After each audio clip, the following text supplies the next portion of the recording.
Сайн байцгаана уу та бүхэнд энэ өдрийн мэндийг хүргэе. Монголын мэрэгсэн нэгтлэн бодогчдын институтээс эрхлэн гаргаж буй CPA подкастын анхны дугаар гарахад бэлэн болоод байна. Энэхүү дугаарын зочноор Infinity Skills Academy сургагч багш Өрнөх бэлэг хүрэлцэн ирээд байна. Танд энэ өдрийн мэндийг хүргэе. Баярлалаа. Танд ч энэ өдрийн мэндийг хүргэе. За, та өөрийнхөө талаар танилцуулаач. За, намайг Өрнөх бэлэг гэдэг. За, би одоо Infinity Skills гэдэг энэ академиг нэг 2 жил гарan гээ өмнөөсгөн байгуулад найзуудтайгаа хамтдаа энэ хувийн хөгжлийн чиглэлээр hard skill болон soft skill-ийг хостолсон ийм education hub маягаар үүсгэсэн. Тэр нь юу гэсэн үг вэ гэхээр зөвхөн одоо манай дээр заавал одоо гэрээтэй ч гэдэг юм үндсэнгээр багш ажиллах шаардлагагүй. Бид бүхэн цуглуулад зөвхөн процесс болон операшных ажлыг нь өөрсдөө хийгээд багш нарыг урилгаар авчиж оруулж болдог ийм моделийг хийсэн байхгүй. Тэгээ энэ дээр яг үндсэнгээр нь багшаар ингээд явдаг, үүсгэн байгууллагаар явдаг ийм ажил хийдэг. Сүүлийн 18 оноос ихээр 7-8 жил орчим яг энэ чиглэлд сонирхоод хөгжөөд сураад явж байгаа юм залуу байна. За та сая хэлээ hard skill, soft skill гэ байдаг гэж юм тий. Одоо энэ хоёрын та ялгааг ингээд гаргаад өгөөч. За тэгээ hard skill гэхээр яг ер нь бол бид нэг ажил төрөл эрхлэхэд биднэрт яг хэрэг болж байгаа сургууль төгсгöd авдаг дипломоор баталгаажсан тэр мэдлэг. За мөн ажил дээр гараад одоо ингээд бид нэмээд мэрэгшүүлэхийн сургалтууд суудагчтэй одоо мэрэгжил чиглэлээс хамаарат өөр. За дээрэс нь өнгөрсөн хугацаанд авсан туршлага эдгээрийг бид hard skill гэж. Hard skill гэдэг нь бол таныг тухайн ажил дээр тэнцэж ажиллах боломжийг өгдөг үндсэн мэдлэг ур чадвар. Soft skill гэдэг бол нөгөө талд нь таныг дэвшихэд, хамт олон дотор нэр хүндтэй байхад, захирал удирдлагуудтайгаа ойлголцоход хэрэг болдог хүн хоорондын харилцаа буюу зөөлөн ур чадвар. Одоо бид нар айгүйх ярьдаг сонсогддог штэ. Манай энэ ажилтан бол айгүй сэтгэлтэй. За эсвэл энэ маань уг нь лаг юм аа. Тэгтээ сэтгэлгүй, эсвэл хандлага муутай, харилцаа муутай. Бүр нэг юм гоё үг байгаа. Шуудатай төмсөн дотор нэг төмс ороод муудчихвал тэр чигээр шуудаа мууддаг учраас хүний нөөц айгүй хэрдэг. Учраас хамгийн түрүүнд тэр төмсийг гаргаж хайжиж үлдсэн төмснүүдийнхээ эрүүл байдлыг авч үлднэ гэж ярьдаг байхгүй. Гэтэл энэ ерөөсөө тэр үнийг чадваргүй муу те одоо юу гэдэг компьютероор ярих юм бол код өчтөө тэр хүн муу биш байгаа байхгүй. Зөвхөн хүнтэй харилцаж байгаадаа муу учраас тэр эргэн тойрны бүх хүмүүст сөрөг хандлагыг үзүүлээд ажлын бүтээмжийг унгаад байгаа учраас хүний нөөцийн маань иймэрхүү шийдвэр гаргах нь бас олонтой байгаад байгаа. Тэгэхээр тэрийг илааршуулдаг тийм байдлыг үүсгдэггүй нөхцөлийг бүрдүүлэх зүйл маань бидний soft skill. Хин хинтэйгээ гоё эвтэнартай ажиллахын, багаар яаж ажиллахын, цагийн менежментийг яаж хийдгийг те. Тэгээ нөгөө сүүлийн бас нэг юм супер одоо модонд ороод байгаа гэх юм уу? Асуудлыг яаж шийдвэрлэх юм? Дийлэнх хүмүүс асуудлаас зүгтаа хандлагатай байдаг. Одоо бид нар бол асуудлыг шийддэг байж иж манлайлалын дараагийн түвшинд гарна гэдэг юм учиртай. Тэгэхээр hard skill бол анхны одоо таныг энэ ажил тэнцэх хэсэг шалгуур. Soft skill бол цаашаа яаж манлайлах талаарх яриа гэж ойлгож байна. Сонирхолтой байна. Одоо манай мэрэгсэн нэгтлэн бодогчдын институтын дэргэдэх академи нь бол яг одоо soft skill чиглэсэн сургалтууд их явуулдаг. Бид нар бол тодорхой хэмжээнд ажиллаад шалгуурыг хангаад hard skill-ийн төвшин шалгалт өгөөд тэнцэж энэ ихийг авдаг. Тэгээд одоо цаашид яадаг вэхээр жил болгон тасралтгүй сургаад soft skill-ийн хөгжилт юм байна л да. Одоо тэгэнгүүт та одоо яг хувь өнрөө чиглэсэн soft skill-ийг одоо жишээ аваад биднэрт гоё тайлбарлаад өгөөч. Одоо ямар сургалтууд ингэж явдаг юм. Окей, за жил болгон одоо интернетээс бид нэг бүгд тайлтай байдаг шүү дээ.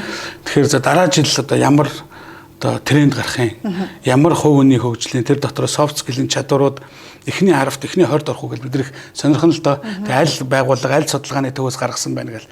Тэгэхээр ер нь жил болгон л ингээл дандаа дээгүүр эхний 10-таа явж идэг зүйлсийн хамгийн нэгдүгээрт бол одоо асуудлыг шийдэх чадвар орно.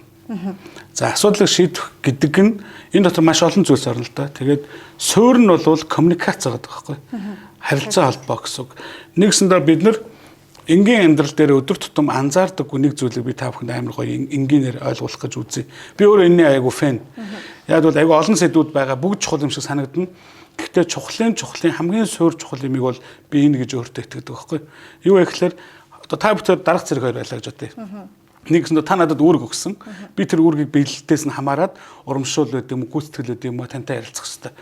Тэнгүү та анханасаа надад зөв өгсөн эсхийг нь би мэдэхгүй байхгүй.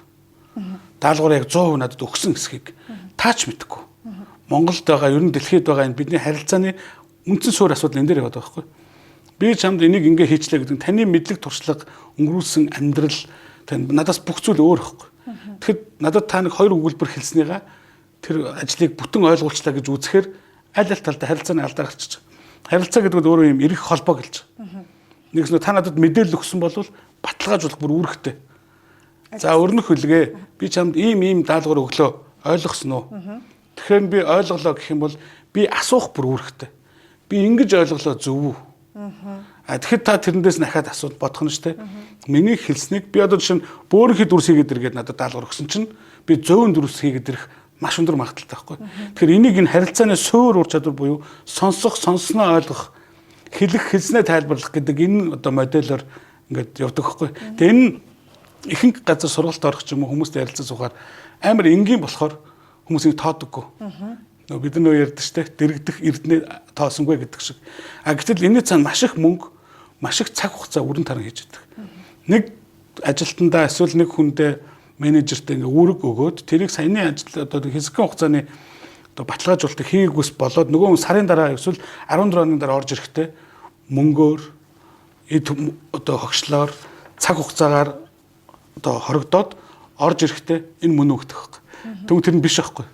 Тэгээ нөгөө нэг асуудал үүсээд нөгөө хүнийгээ яах юм, торгох юм уу, халах юм уу те. Гэхдээ хамгийн гол нь цаана компани байгууллага өөрөө үр ашиггүй болж байгаа. Тэгэхээр soft skill гэдэг бол бүр наацх нь энэс эхэлнэ. Хүмүүс амар том юм бодох хэрэггүйгээр өдөр тутмын харилцааны үр ашигтай байдлаас л эхэлнэ. Тэ. Тэгээ энэ дотор ч харилцааг ингээ ухахаар бас их сонирхолтой байж магадгүй. Миний хэлж байгаа энэ үгэн харилцаа бол нийт танд өгж байгаа мэдээллийн маань зөвхөн 10 орчим хувийг л эзэлнэ. За бүр Дэл Карнегийн судалгаагаар бол 7% гэдэг. Нэгсэндээ би танд окей гэж хэллээ гэхэд окей биш байх магадлал 93% гэсэн үг. Би яаж хэлж байгаагаас хамаарат 38% нэмэгдэж очино. 7 дээр нэмэх нь. Тэгээ нэр нийлээ 45 болж байгааз. Гэтэл body language-аараа үлдсэн 50 нэмэх 55 орчим хувийг өгдөг байхгүй. Тэгэхээр нэгсэндээ би танд окей гэж хэлсэн ч гэсэн Армандо одоо биеийн зогсолт нь яаж заажиг танууд амны шишээ ингээд байвал хэн ч гэсэн мэддэг ш нэг яруу татах хийгээд байна гэдэг ярьдаг ш тэ. Тэр шиг бид нар ингээд өдөр тутмын ажил дээр энэ жижиг зүйлсүүдийг мэдэрдэг болчвол хүн хоорондын коммуникацийн асуудлууд нь шийдэгддэг болчих. Тэгээ хүн чинь шууд сурахгүй л тэ. Нэг ингээд дадахт нь хэлчин. Захирлан дарга нь найз нь хажуунаас нөлөөлж өгнө. Минийз ингээд шүү болчоорой. Окей гин. Хоёр дахь хэлчин. Гурав дахь хүн хэлүүлдэг. Өөрөөгөө хэлдэг болчихдог байхгүй. Ухамсараараа. Хэсэг ухамсартай үйлдэл явсны дараа бол ухамсаргүй дасчихна.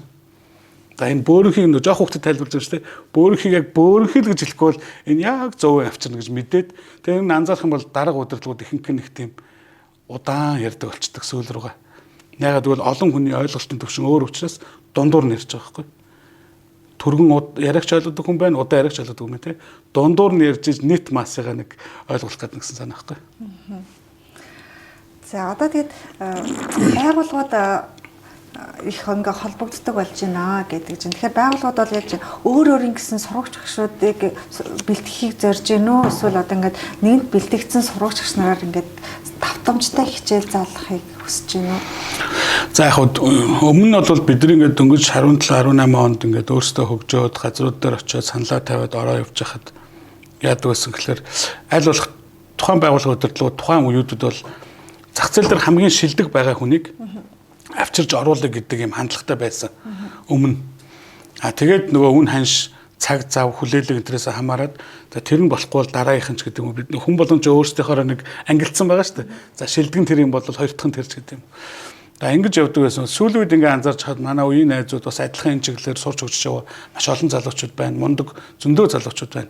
Тэд нар манай завгүй ингээд яваад байгаа учраас хов хүнийхээ нөгөө маркетинг PR-ыг хийхгүй ингээд яваад байгаа. Тэр хүмүүс ингээ харж байхаар яаж юм гэхээр том олон хүнтэй байгууллагууд бол аль болох тогтвортойгоор дотоод одоо сурагч багш нараа бэлдэх чиглэл рүүгээ явцсан байна. Тэгэхдээ хослуулж байгаа гэх юм хайбрид байдлаар тэр хүмүүсээ бэлдэнэ гэдэг нь өөрөө бас нэг юм 3 орчим сарын процесс байхгүй. Сургалт нь нэг 2-3 хоног орлоо гэж бодоход шалгалтыг авна, нөгөө хүмүүсээ дадлагжуулна, туслах багш хийлгэн, үндсэн багш хийлгэн гэх мэт процессод яваад 3-6 сарын дараагаар дараагийн асуултыг авдаг нэг юм байнгын циклд оруулчих.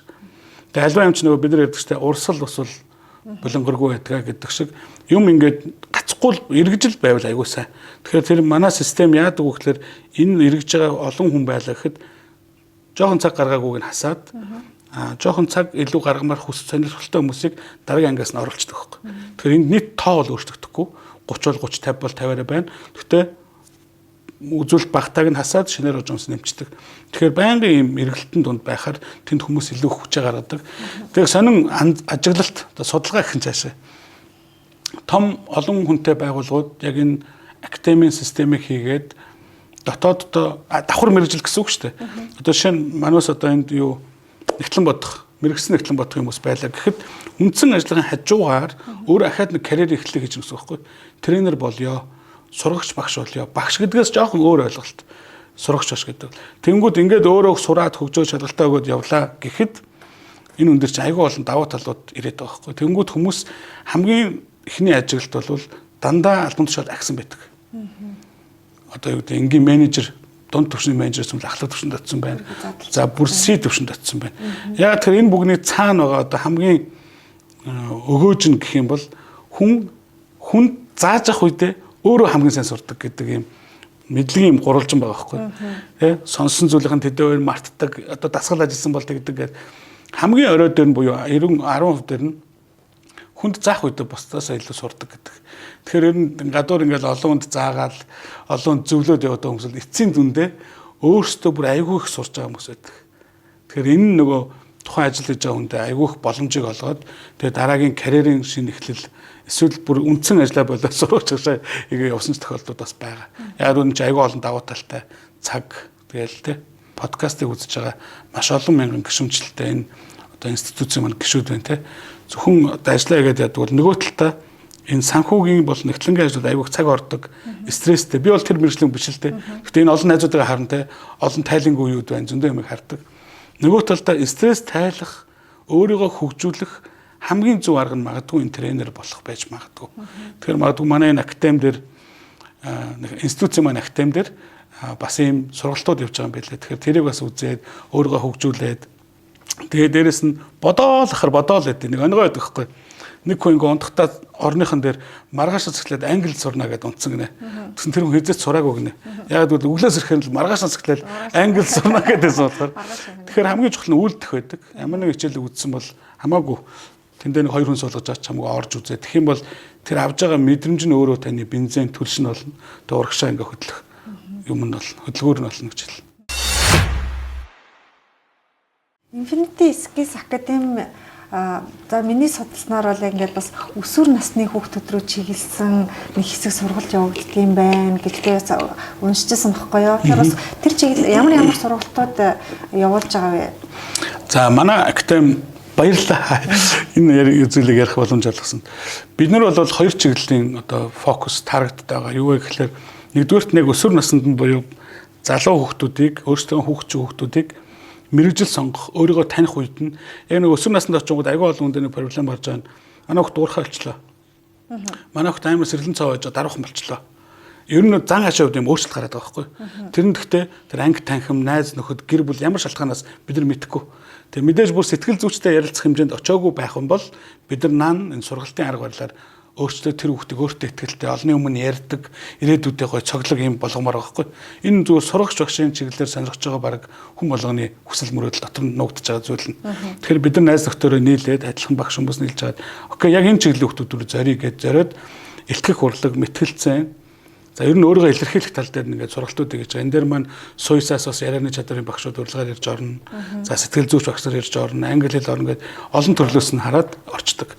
За нөгөө талдаа бол дандаа энэ удирдлагын төвшин, менежмент төвшний хүмүүст орж байгаа.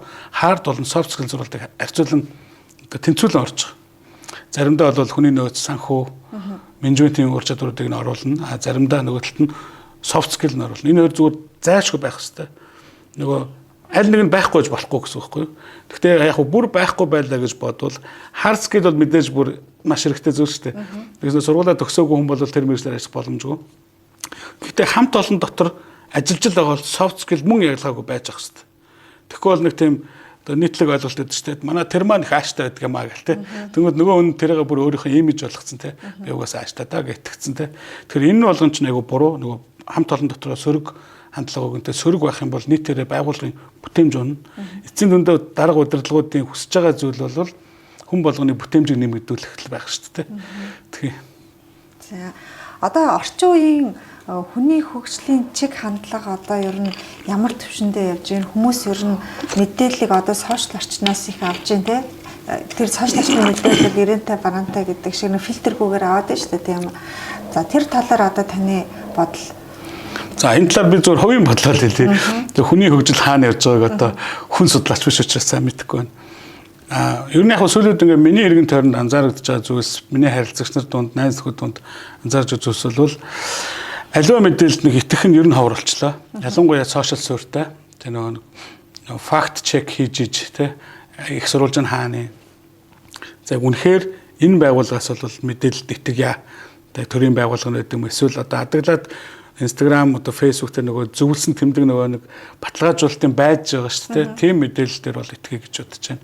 Хоёрдугаар сүүлийн үед нөгөө Google хайлтын системүүдээс илүүтэйгээр нөгөө AI-уудыг хэрэглэж эхэлсэн. Одоо манай багш нар бол бас хуучин ингээл бас нэг оролцогч нартай, суралцагч нартай гоё одоо юм юу үзүүлэх гээл дизайн үзүүлэх гээл өөртөө ингээл зохиогоол бодоол ингээл PPT-н дээр аягүйх цаг зарцуулдаг гэсэн одоо бол болцсон байна. 2 минутын дотор зүгээр ингээд шийдэл одоо текстээр зааврыг өгөхөд нөгөө AI маань ингээд шууд PPT бэлдээд өгч чинь бүр сэдвийг бэлдээд өгч чинь. Одоо тэ юу гэдэг хүний ухамсар гэдэг ингээд жишээ болгоод ингээд үзүүлэхэд тэрэн дээр ингээд 10 слайд бэлдсэн гоё зурагтай ингээд юм бэлэн өгч байгаа байхгүй. Тэгэхээр энэ ингээд айгүй одоо амарчлаад байгаа гэх юм уу. Тэгэхээр бид нар бол одоо энэ AI-тай хөл нийлүүлж байгаа энэ үед хүний хөгжил бол энэ хүн чадвар буюу энэ зөөлөн ур чадвар хүн хоорондын харилцаагаа л илүү тодруулж иж ирээдүйдээ илүү үнц нь өсөх юм шиг надад бол санагдаж байгаа. Түүнээс автомат механикаар хийдэг олон давтагддаг энэ ажлуудыг бол өссөн үсээгөө энэ робот гэдэг юм уу, код гэдэг юм уу, энэ машин learning зүйлсүүд бол орлох юм шиг байна. Тэгэхээр бид нар бол хоорондоо харилцаад яг тань руу харахаар таны нүднээс мэдэгдэж байгаа энэ мэдрэмжтэй энэ толгой тохилноос надад авч байгаа энэ мэдээлэл энэ бүгд нь л биднийг одоо энэ их юунаас ялгаж энийгээ хөгжүүлэх нь илүү зөв болж тарах байх. Одоо би жишээлбэл мэрэгсэн эхлэн бодогч тийм. Гэтэ би бас сурагч багш болж үзмэр юм шиг одоо ингээд таны яриаг сонсоор санагдаж эхэлж байгаа байхгүй тийм. Тэгвэл би одоо GCI-т ч юм уу орох юм уу эсвэл зүгээр танай академиар дамжуулаад сурагч багш болоход одоо ямар сургалтуудад суудаг вэ? Зөв. Нэгдүгээр бэлэн ийм гоё платформ байна та бүхэнд тийм. 5700 гишүүн гэдэг бол үнэхээр супер. Тэгээ эндээ байнгын идэвхтэй байдаг тийм. Тэгэхээр энэ өөр аюул том бас юм цаад ачаал бүгд надад зүгээр санагдаж байгаа юм. Хэрвээ таад маань энэ одоо сургалтын бүтэц маань үнэхээр гоё яваад ингүүл Монгол орон даяар зэрэг нэг юм системтэй мэдлэгийг, системтэй ур чадварыг хүргэжүүл ингээ хот өдөөгийн ялгаанд хүртэл нөлөөлөх юм шиг зүгээр надад мэдрэмж төрж байгаа байхгүй. Тэгэхээр энийгээ бол ашиглаад эндээ бол хийхсэн зөв гэж би бодож байна. Харин ямар сургалтууд байдаг вэ гэвэл манай дээр байдаг програм нь бол 4 хоногийн програм байдаг. Эхний өдөр нь бид нар илтгэгчийн ур чадвар гэдэг зүйлийг үздэг. Тэ яаж хизээ пауз авах юм, нүдээ хаашаа харах юм, тэ нөө body language тэ зөв зогсолт нь яах юм гэх мэт. Тэ үгийг хэлэхдээ хэр удаанаар хэлдэг. Үгний энэ өөрийнх нь динамик гэж юу юм. Заримдаа өндөр болоо, заримдаа унаал шүү дээ. Тэгэхээр хүний чихэнд яагаад ийм эвтэйхэн сонсогдоод байдгийг гэх мэтийг нь үзэн. За хоёрдугаар өдөр сурагч багшийн техникүүдийг үздэг. Одоо ингээд та жишээ нь асуулт асууж хөтлөгч хийж чинь тэ. Тэнгүүд миний гаргасан санааг та бүтэн хүрээгүүдээ гэж үзвэл надад захиа асуулт асууж байгаа байхгүй. Тэрийг бид нар follow up гэж нэрлэдэг. Даган одоо гүйц санааг нь авах гэдэг шүү дээ. Гэтэл би шал далигаад явчих болно шүү дээ. Та надаар цэнхэр өнгийг хэлүүлэх гэсэн чинь би шар өнгө бол гоё юм аа гэж явчвал та намайг ингээд цэнхэр өнгө рүү чиглүүлж ингэж асуухыг коучинг гэж хэлдэг. Тэгэхээр энэ бүх асуултууд болон амнаас гарч аваа болгоч утга учиртай гэдэг шиг эдгээр зүйлсийг 2 хоногт үзчихдэг. 3-4 дугаар хоног дээрээ сургалтын ерөнхий бүтэц заалны зохион байгуулалт, заалан сууж байгаа хүмүүсийг судалдаг. Жишээ нь яг хүмүүс сонирхолтой байж магадгүй tips гэж хэлэхэд заалан дотор жишээ нь 4 төрлийн хүмүүс сууж байгаа гинэ. Ямар ч заал байсан. 20 хүнтэй байна уу, 200 хүнтэй байна хамаагүй. Нэг эхний төрлийн хүн идэвхтэй хүмүүс. Тэр нь хідэн шиг тоотой байх нь тухайн заалны онцлог тийм. Идэвхтэй хүмүүс гэдэг бол шууд аваад энэ жишээ нь ингээд шинэ технологийн нэг утас гарлаа гэж бодъё тийм. Шууд аваад бүх конофыг дарж үзэл эвдрүүл ажиллал оо энэ тийм байна гэдэг ийм төрлийн хүмүүс. Араас нь эргцүүлэгч нар байна гэнэ. Нөгөө нөхдүүдийг жоохон сайжруулж хэлэх дуртай. Тийм чинийх бол юм байна. Би бол жоохон юм шиг л тийм. За тэрний араас бис эргцүүлэгч гэсэн үү? Эргэлхийлэгч нар шүү за хоёр дахь нь. Одоо эргцүүлэгч нар бол нөгөө хоёроо базаж хэл дүгнэх дуртай хүмүүс. Дөрөвдүгээрт нь болохоор бүр яг ингээд одоо гарын авлага гэдэг юм уу үндсэн онлын үзэж одоо энэ утас байх юм бол энэ кнофтер дарахаар ингийн байх шүү хүүхдүүдээ гэж зааж өгдөг онл ч юм уус. Тэгэхээр энэ болгонд зориулаад бидний сургалтууд ч нөгөө дасгал ажилтай нөгөө идэвхтэнгүүд зориулаад байна те. Дасгал ажлыг хийж байгаанууд нь дараагийн үнэ дасгал ажил хийж байгаа үнийг харж сурдаг төрлийн юм байгаа байхгүй. Гэтэл зүгээр тэрийг заавал уншиж энэ эрдэмтэн ингэж хэлсэн юм байна шүү дээ. Тэгэхээр чин зүв байхгүй юу гэж ойлгодог онлч хүмүүс байгаа. Тэгэхээр энэ дөрвөн төрлийг жишээ нь ингээ үздэг гэсэн. Тэгэхээр ингэж бүгдийг нь үзчихэр хүн нэг хэсэгтээ жоохон юу болтой. Одоо юу гэдэг шүмжлэгч болно. Одоо наснаас хамаарат те ажил дээр очиж даргаагаар ч юм харснаа ингэж ярихгүй шүү дээ. Зурагтаар нэвтрүүлэгч юм ярьж байсан ингэж ярихгүй шүү дээ. Тэгээ нэг хэсэг нэг тийм жоохон синдром гэх юм уу. Нэг хэсэг мэдлэгийн юм болчдөг. Тэгээ ийм сургалтууд байгаа учраас энэ айгүй үнцэнтэй. Нөгөө нэг гадагшаа гараад байгаа сургалт маань энэ баггүй. Тэгэхээр би энийг үзэж байгаа залуучуудаа мэрэгсэн нэгтлэн бодох институцийн нийт 6000 орчим гишүүдэд юу зөвдөх вэ гэвэл дотооддоо л юм академитай бол гэж зөвлөн. Ганцаарчлсан хичээл би танаас авъя. Тэгвэл надад гарах одоо өөрчлөлтүүд ямар өөрчлөлт гарах вэ? За хамгийн түрүүнд хоёул ингээ уулзаа ганцаарчлаа хичээл орлоо гэж бодъё те. Тэнгүүд эхлээд хоёул өөрийгөө таньж сурнаа. Яг гэвэл хүн ингээд бусдыг шөмжлөх юм уу? Бусадтай ажиллах айгүй амархан байдэ. Нэгс нэг хүн өөрийнх нь чадахгүй зүйлийг ч гэсэн бусдад зөвлөх боломжтой. Тэгээ тэр бас буруутгаж болохгүй. Яг л нөгөө хүнд хэрэгтэй байхгүй.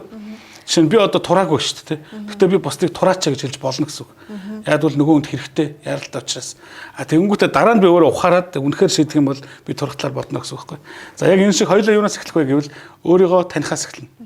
Ярихт нь яг юу саад болоод байгаа. Сэтгэл зүйн хувьд юу байгаа. Бие махбодын хувьд юу байгаа те. Дээрээс нь гаднаас нь өөрийгөө харж үзнэ. Бичлэг хийгээд зураг аваад. Тэгэхээр хүмүүс ихэвчлэн яадаг вэ гэхээр ярьж байгаа хүмүүс ихэвчлэн хамгийн анхны одоо түгээмэл алдаавал нүдэн тэндэг. Ингэж ярьдаг. Юм хайж байгаа юм шиг те. Ингээл агаарлуу ингээл эсвэл жоох өөртөө төлгөө байдлыг үсгээл ингээл газар ширтэл нэг товчоо унгацсан юм уу те нүдлгүүрээ алдсан шиг. Энийг хүн харахаараа их үед жоох ичтэй. Гэхдээ маш хурдан засарна. Энэ бол ерөөсөө 1-2 хоног л асуудал. Хажуунаас нь за чи ингээ хараад байгаач окей дахиад нэг явъя харахаа болчих. Гэл одоо нөгөө зурагтын нөгөө жүжигчингийн ажил шиг ингээ бичлэг дээр явхаар амар хурдан сайжирчна. За хоёрдугаарт нь нөгөө илтгэгчийн ур чадвар, сурагчгийн ур чадвар гэдэг зүйлсүүдийг сураад ирэхээр мэддэг болоод ирэхээр одоо л бид нар мэдэхгүй гэхдээ үүлдэд байдаг байхгүй. Им жоох эмх замбраагүй гэсэн үг. Тэгэхээр мэддэг болоод ингээ яриад эхлэнгүүт эргэн тойронд ч маш олон гой өөрчлөлтүүд гарна. Тэрнээс хүн амар их урам аавна. Юун цалин мөнгө. Зүгээр адаглаад ойрын нэг 6 сар орчим уулзаг байсан найзтайгаа уулзаад гудамд дөрөөд тэ сүүлийн үеийн нэг сонио ачна яриад өнгөрөхөд хүмүүс хүү яац. Ямар сургалтанд сууч юу болчих чи яалаа гэд сонирхож ихтэд холбогдоод ямар сургалтанд сууж яаснаа чи айгүйх сонирхно. За дээрээс нь бас жоохон хошин байдлаар гэхэд төрсөн өдөр болноо. Эсвэл нэг албан уулзалт ингээд шинэ жил одоо яг болох гэж байна те. Босоод хундганы үг хэлэхээр гардаг шүү дээ. Дийлэн хундганы үг хэлдэг хүмүүс юм жоохон албан ч юм уу эсвэл хит маад ч юм уу дунд нь хил амаа гаргаал ингээд хүн харахад ямар ч нэг тийм аваагштай хэлдэггүй. Гэтэл гоё үг хэлдэг хүмүүс амар олон байдаг. Тэгэхэд ингээд наад захын жишээ нь би одоо яасан бэ гэхээр 2018 онд ингээд дөнгөж сурагч огч сонирхоод ингээд хичээлээ явжсэн чинь найзынхаа төрсөн өдөр босоод үг хэлэх гэхлээр чаддгүй байсан байхгүй. Суугаад ийм нэг төвшөнд байх үедээ бид над чиг маа зүг байхгүй. Би бол тэр ширээн дотор stand up comedy юм уу те жинхэнэ хошин шогийн боё шил гэдэг гэсэн. Босоод тэнд байгаа 4-5 хүн над руу харахаар би нэг өөр левелд очиж шин. Тэг хүн болго над руу харахад надад нэг сандарлын мэдрэмж орж иж байгаа байхгүй. Бүгд хараал нүд хараал одоо яана миний царайд ус зүгээр байгаа хувц цонор яасан байгаа гэл ингээл миний тарих дандаа юм юугаар дүрчиж байгаа байхгүй. Санаа зовлтоор тэгвэл амнаас ямар ч үг гарахгүй. Тэгээ яж хахад гай болоод нөгөө амнаас гарч байгаа хүн буруу гарчихна. За тэгэл нүүр нь улаагаал хөхрөөл юу сонсогдоод бол чихт өнгөнөөл ингээл бүр балардаг. Тэгэнгүүт сурагч багшийн одоо ур чадвар гэдэг юм уу те энэ зүйлсийг сонирхоод суралцаад явхаар үг нь адаглаад жоох эмгцэгцтэй болчихно. Тэгэхээр эн чинь тэр нөгөө босоод хундганы үг хэлэхэд эхлэлтэй хундганы үг штэ хэдхэн секунд те эхлэлтэй, өрнөлттэй, төгсгөлтэй тэрэн дотроо нэр дуудсан, факт баримт оруулсан гээд ингээ хэлчингүүд нөгөө найзууд шок. Хүй чи яаж вэ гэдэг.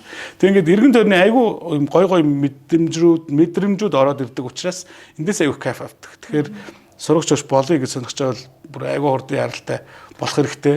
Магадгүй энэ институт дотроо өөртөө адилхан ижил хүсэл сонирхолтой байгаа найз нөхдүүдийг олоод магадгүй нэг анги тахин бүрдүүлээ тий. Тэгэнгүүтээ нөгөө юуны системээр клубын системээр одоо шинэ Монголд одоо Toastmasters гэж байдаг шүү дээ. Англиар очиод ихтгэл тавиал нэгнийгээ сонсоод тэнд явж байгаа залуучууд англи үнэхээр супер мангар хурдан супер болдог. Тэрэн шиг дотооддоо юм клуб байгуулад энэ дээр сурагч багшийнхаа чадваруудыг сайжруулах байнгын бэлтгэлүүдийг хийвэл ер нь skill гэдэг энэ англи өгч монголоор ур чадвар гэсэн үг. Ур чадвар гэдгийн өмнөх нь юу энийг сайжруулж болох уу гэвэл зөвхөн practice буюу дасгал ажил, дадлага.